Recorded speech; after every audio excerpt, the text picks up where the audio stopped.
Good morning viewers, myself doctor Pranata Saini. आज हम BEd first year के चाइल्डहुड एंड ग्रोइंग अप जो paper first है इसमें बीएड फर्स्ट ईयर का, उसमें व्यक्तित्व मापन की प्रक्षेपण विधि, जिसमें हम टीएटी यानी थमेटिक एप्रिसिएशन टेस्ट या प्रासंगिक अंतर्बोध परीक्षण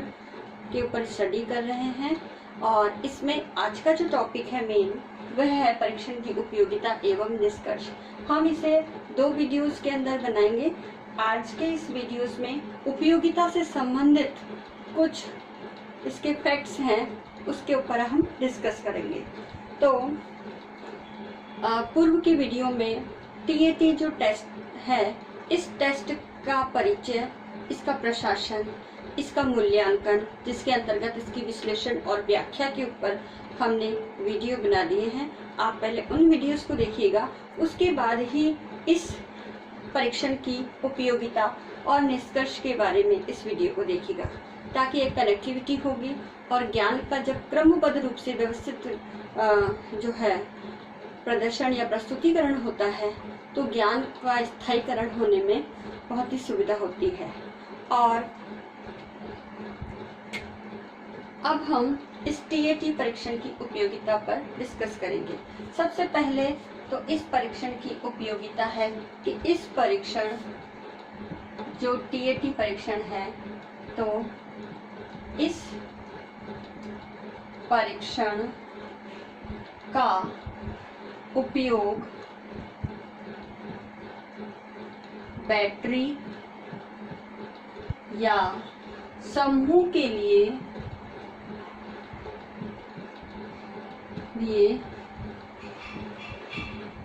किया जाता है। यानी हम इस टेस्ट को पूरे समूह के लिए हम इसका यूज कर सकते हैं। और बहुत सारे जो परीक्षण है, तो परीक्षणों के समूह के लिए भी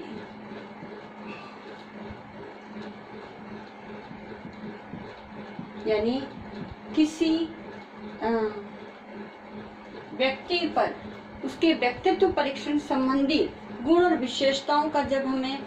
आकलन करना है या पता लगाना है, तो उसके लिए इस परीक्षण का उपयोग हम बहुत सारे व्यक्तियों के व्यक्तित्व के गुण और विशेषताओं को जानने के लिए भी कर सकते हैं। साथ ही एक व्यक्ति पर या एक समूह पर हम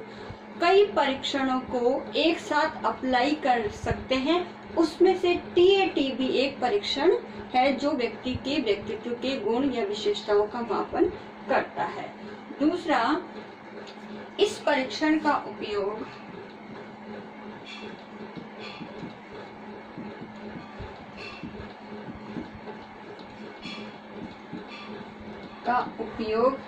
जो है हम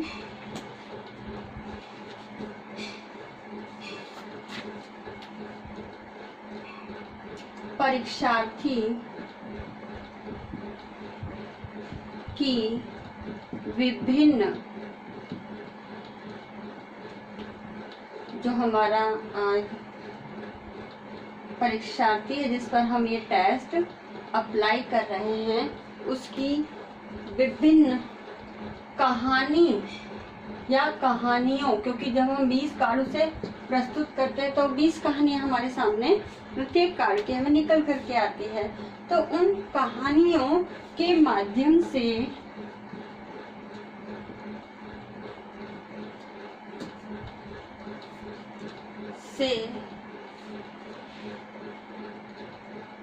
अपने माता पिता,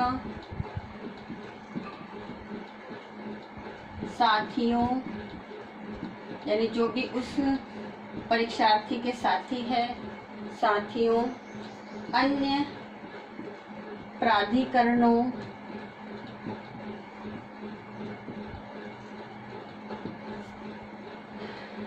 के तथ्यों या आंकड़ों, अधीनस्थों,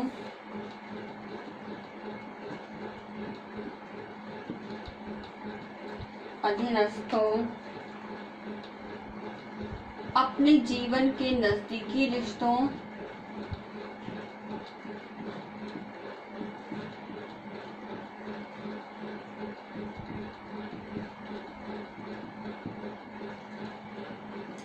जैसे पति पत्नी का रिलेशनशिप है या अन्य किसी विशेष व्यक्ति को जो हमारे जीवन में बहुत ही प्रिय होता है, उस ऐसे कोई क्लोज रिलेशन हमारे होते हैं, तो नजदीकी रिश्तों के साथ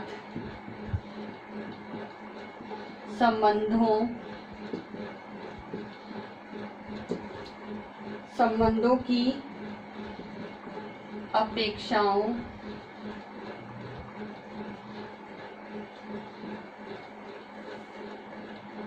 को प्रकट करते हैं। नेक्स्ट इसका जो यूज है, इसमें रोजगार के उम्मीदवार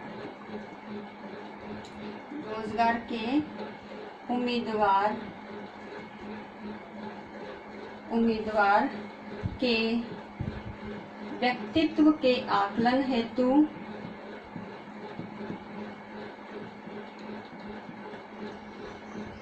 हेतु भी इस परीक्षण का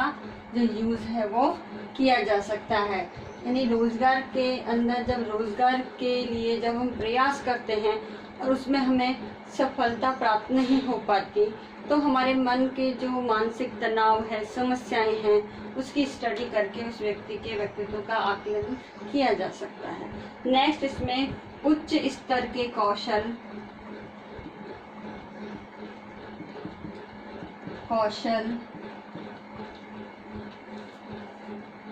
द्वारा अन्य व्यक्तियों से निपटने हेतु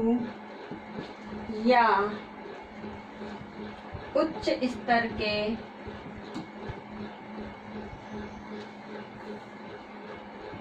मनोविज्ञान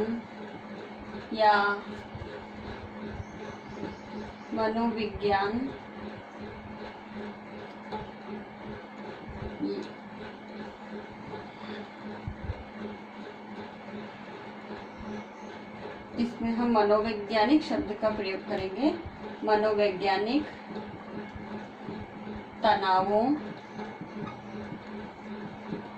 तनावों से निपटने के लिए हेतु इस परीक्षण का उपयोग किया जाता है। नेक्स्ट इसके अंतर्गत है कि अब इसमें एग्जाम्पल हम ले सकते हैं नेक्स्ट बताने से पहले कि जो मानसिक तनाव है, जैसे कानूनी रूप से कोई चेंजेस आया हो या आर्मी के अंदर लीडरशिप की क्वालिटी को किसी व्यक्ति के व्यक्तित्व में जानना हो, इसी के साथ ही कोई धार्मिक मंत्रालय हो या शिक्षा से संबंधित किसी क्षेत्र में मनोवैज्ञानिक कोई समस्या उत्पन्न हुई हो किसी व्यक्ति को लेकर, तो उसके व्यक्तित्व में इन सभी को जानने के लिए हम इस TAT का प्रयोग कर सकते हैं। नेक्स्ट आता है मानसिक विकारों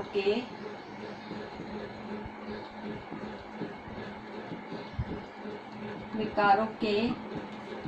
समाधान या निदान हेतु इसका प्रयोग नहीं किया जाता। यानी किसी भी व्यक्ति की जो मानसिक समस्याएं हैं उनके लिए मनोविकार है, मनोविकारों का पता लगाने के लिए तो हम इसका प्रयोग कर सकते हैं, लेकिन इसके विकारों का निदान इस परीक्षण के माध्यम से हो ये आवश्यक नहीं। क्योंकि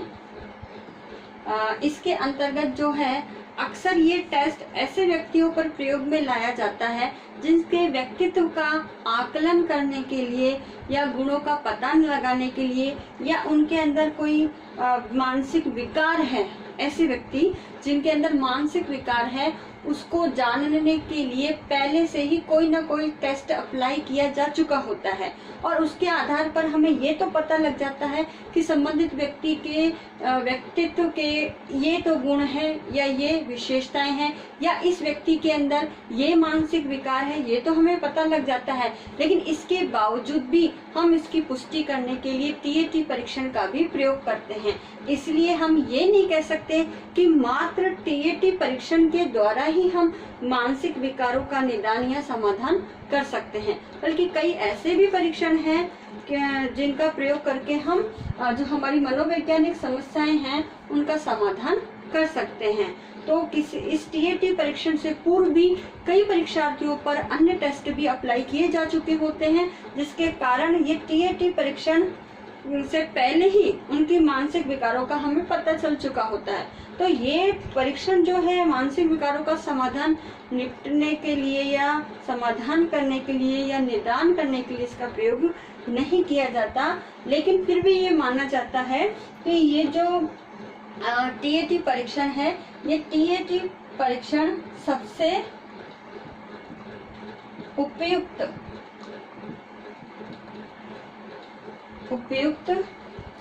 मनोचिकित्सा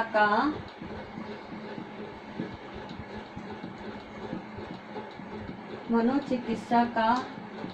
लाभ प्रदान कर सकता है।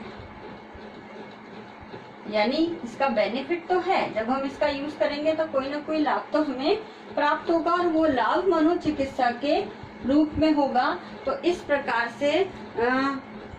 केवल इसी पर ही हम निर्भर नहीं है, लेकिन फिर भी ये काफी बेस्ट एक उपयुक्त तरीका है, विधि है, जिसके माध्यम से हम मनोविकारों का निदान कर सकने में सफल होते हैं। और इसके साथ ही कई और भी इसकी उपयोग है जो हम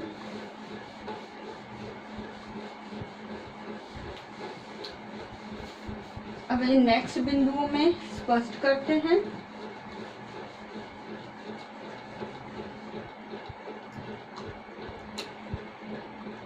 इसके अंतर्गत जो टीएटी परीक्षण है हमारा, ठीक है, तो ये टीएटी यानी थैमेटिक एप्रिसिएशन टेस्ट, तो टीएटी टेस्ट का यूज या उपयोग जो है वह कभी कभी हिंसक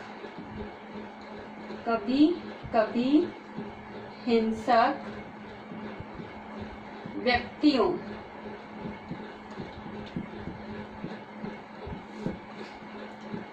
पर भी किया जाता है।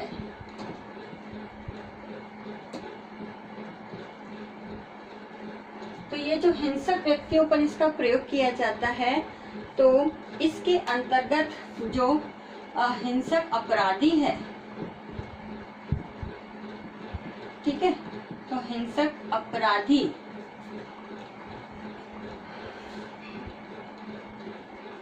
या आरोपी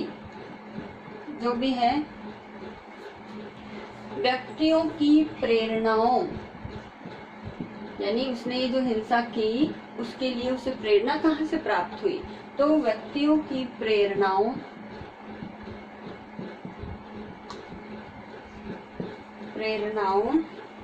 तथा सामान्य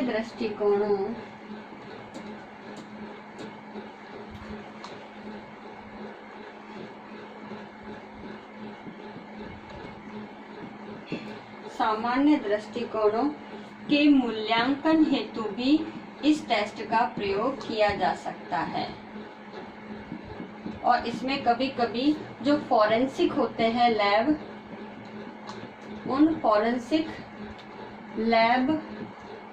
के उद्देश्यों की पूर्ति के लिए भी इस टेस्ट का प्रयोग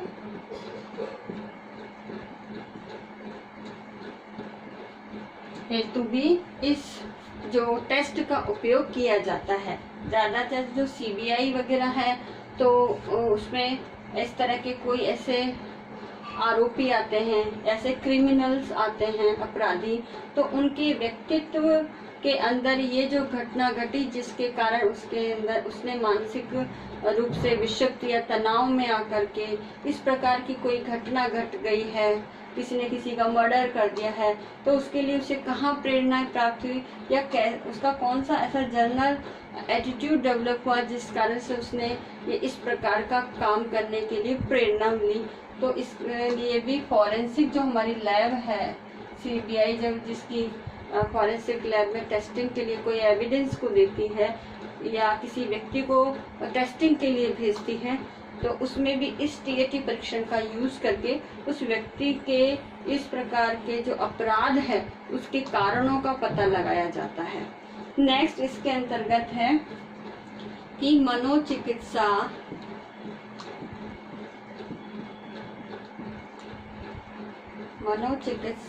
में प्रगति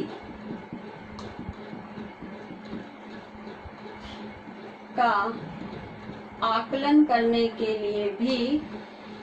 इस टेस्ट का प्रयोग किया जाता है। यानी कुछ मामलों के अंदर जो भी हमारे मनोचिकित्सक हैं वो इस TAT परीक्षण से किसी पेशेंट का या किसी व्यक्ति का इलाज कर रहे हैं अपनी इस टेस्ट को अप्लाई करके, तो इस टेस्ट के माध्यम से वो ये देख सकते हैं, वो ये जान सकते हैं या जांच कर सकते हैं या पता लगा सकते हैं कि उन्होंने इस पेशेंट के लिए जो थेरेपी यूज की है उस थेरेपी की प्रोग्रेस कहाँ तक हुई है। साथ ही अगर वो जो थेरेपी ली है उसमें कहीं कोई विरोध तो नहीं आया है या अवरुद्ध तो नहीं हुई है, या हम कह सकते हैं कि उसका जो उपचार हम कर रहे हैं उस थेरेपी के माध्यम से वो उपचार में कहाँ तक प्रगति हुई है। तो इस प्रगति का मूल्यांकन या आकलन करने के लिए भी हम इस TAT परीक्षण का प्रयोग कर सकते हैं। इसके बावजूद भी अन्य कई प्रयोग हैं जो इस TAT परीक्षण के यूज के माध्यम से हम करके और व्यक्ति के व्यक्तित्व संबंधी जो भी विशेषताएं हैं, गुण हैं, समस्याएं हैं, इन सब का हम पता लगा सकते हैं। तो आज की इस वीडियो में हम इतने ही उपयोगों की स्टडी करेंगे। कुछ और उपयोग भी है इस TAT परीक्षण के जो हम नेक्स्ट वीडियो में डिस्कस करेंगे। तो ये इसका यूज और इसके निष्कर्ष को लेकर के ये इसका फर्स्ट पार्ट है और इसका सेकंड पार्ट हम नेक्स्ट वीडियो में डिस्कस करेंगे, जिसमें हम इसके उपयोग और निष्कर्षों को लेकर के कुछ और कंटेंट जो है फैक्ट्स से रिलेटेड वो आपको प्रोवाइड करेंगे, उसको टीचिंग करेंगे या फिर उसको हम इस TAT परीक्षण में डिस्कस करेंगे। नाउ आज का जो असाइनमेंट है वो इस प्रकार से है। इसके अंतर्गत आपको एक क्वेश्चन दे देता है कि जो TAT परीक्षण है, इस TAT परीक्षण के उपयोग या उपयोगों का उल्लेख कीजिए। तो हम इस उपयोगों का जो है उल्लेख करेंगे और साथ ही इस कोरोना महामारी के दौर में आप जहां भी है आप सुरक्षित रहिए, सेफ रहिए और घर से बाहर आवश्यक हो तो ही बाहर निकलिए। और जहां तक हो सके राज्य सरकार द्वारा जारी समय समय पर जो गाइडलाइन लॉकडाउन को लेकर जारी की जा रही है उसका पालन कीजिए। वैक्सीनेशन के लिए, बचाव के लिए लोगों को भी प्रोत्साहित कीजिए। आई होप ये वीडियो आपके लिए यूजफुल होगा। So thank you.